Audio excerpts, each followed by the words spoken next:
In this photo, Brian Egg was setting up an art show outside his house. He had bought that house in the south of Market Street neighborhood in the 1970s and had lived there for 40 years. Until summer of 2018, starting in late May, when his neighbors noticed he wasn't coming out of his house anymore. His brother, Devin Egg, called one day and got an answering machine with a voice that wasn't Brian's. On another call, a man answered and said Brian was out walking his dog and would give a call back, but no one called Devin back. That summer, people were seen going in and out of the house, people that no one in the neighborhood recognized. Neighbors called police for welfare checks. The police came over 3 times, but no one ever answered the door, and they left without trying to go inside. An official for the SFPD would later justify their decisions, saying that there wasn't sufficient evidence requiring them to forcefully enter the home.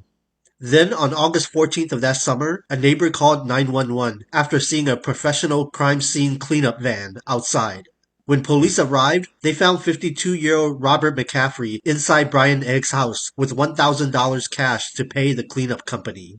2 days later at a nearby motel, 39-year-old Lance Silva was also arrested. He was found with Brian Egg's debit card, as well as paperwork showing he had used the card to purchase a BMW back on June 1st.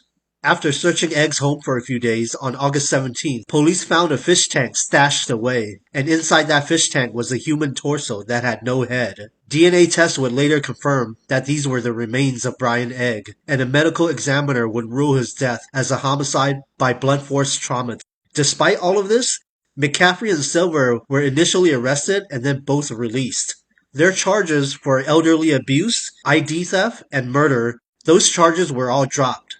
Then District Attorney of San Francisco George Gascon said that more evidence and further investigation was needed, that police had not yet presented a case to him, and that he could not file those charges and move forward with the prosecution until the investigation was complete. Meanwhile, SFPD was saying then and now that they're still investigating, but there have been no arrests and no updates provided. Requests from the press and the media for details on their investigation via the Freedom of Information Act have all been denied. As of August 12, 2020, all the SFPD has had to say was that, quote, "this remains an active and ongoing homicide investigation."